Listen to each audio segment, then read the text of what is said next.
कुत्ते की दुम सीधी। नमस्कार दोस्तों, आज हम आपके लिए लेकर आए हैं तेनालीराम की एक ऐसी रोचक कहानी जो न केवल आपको हंसाएगी बल्कि जीवन के एक गहरे सत्य से भी परिचित कराएगी। इस कहानी का शीर्षक है कुत्ते की दुम सीधी, जिसमें तेनालीराम अपनी बुद्धिमत्ता और व्यंग्य के जरिए ये साबित करते हैं कि किसी का स्वभाव बदलना आसान नहीं है। तो चलिए इस मजेदार और सीख से भरपूर सफर पर साथ चलते हैं और जानते हैं कि कैसे तेनालीराम ने अपनी चतुराई से सबको चौंका दिया। इस वीडियो को अंत तक जरूर देखें और अगर आपको ये कहानी पसंद आए तो इसे लाइक और शेयर करना न भूलें। आइए कहानी शुरू करें। एक दिन राजा कृष्णदेव राय के दरबार में इस बात पर गर्मागर्म बहस हो रही थी कि मनुष्य का स्वभाव बदला जा सकता है या नहीं। कुछ का कहना था कि मनुष्य का स्वभाव बदला जा सकता है, कुछ का विचार था कि ऐसा नहीं हो सकता, जैसे कुत्ते की दुम कभी सीधी नहीं हो सकती।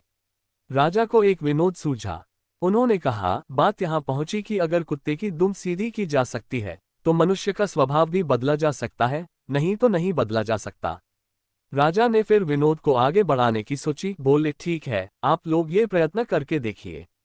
राजा ने 10 चुने हुए व्यक्तियों को कुत्ते का एक एक पिल्ला दिलवाया और 6 मास के लिए हर मास 10 स्वर्ण मुद्राएं देना निश्चित किया। इन सभी लोगों को कुत्तों की दुम सीधी करने का प्रयत्न करना था। इन व्यक्तियों में एक तेनालीराम भी था। शेष 9 लोगों ने इन 6 महीनों में पिल्लों की दुम सीधी करने की बड़ी कोशिश की। एक ने पिल्ले की पूंछ के छोर को भारी वजन से दबा दिया ताकि इससे दुम सीधी हो जाए। दूसरे ने पिल्ले की दुम को पीतल की एक सीधी नली में डाले रखा। तीसरे ने अपने पिल्ले की पूंछ सीधी करने के लिए हर रोज पूंछ की मालिश करवाई। छठे सज्जन कहीं से किसी तांत्रिक को पकड़ लाए जो कई तरह से उटपटौग वाक्य बोलकर और मंत्र पढ़कर इस काम को करने के प्रयत्न में जुटा रहा।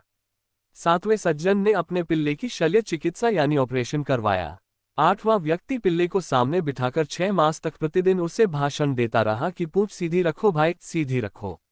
9वां व्यक्ति पिल्ले को मिठाइयां खिलाता रहा कि शायद इससे यह मान जाए और अपनी पूंछ सीधी कर ले। पर तेनालीराम पिल्ले को इतना ही खिलाता जितने से वह जीवित रहे। उसकी पूंछ भी बेजान सी लटक गई, जो देखने में सीधी ही जान पड़ती थी। 6 मास बीत जाने पर राजा ने 10 पिल्लों को दरबार में उपस्थित करने का आदेश दिया। 9 व्यक्तियों ने ही कट्टे और स्वस्थ पिल्ले पेश किए। जब पहले पिल्ले की पूंछ से वजन हटाया गया तो वह एकदम टेढ़ी होकर ऊपर उठ गई। दूसरी की दुम जब नली में से निकाली गई वह भी उसी समय टेढ़ी हो गई। शेष 7 पिल्लों की पूंछें भी टेढ़ी ही थीं। तेनालीराम ने अपने अधमरा सा पिल्ला राजा के सामने कर दिया। उसके सारे अंग ढलक रहे थे।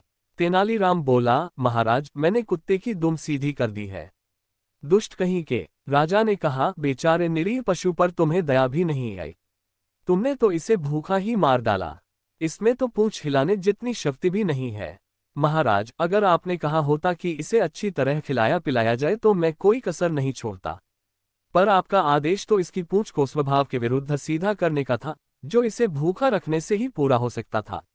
बिल्कुल ऐसे ही मनुष्य का स्वभाव भी असल में बदलता नहीं है। हाँ, आप उसे काल कोठरी में बंद करके उसे भूखा रखकर उसका स्वभाव मुर्दा बना सकते हैं।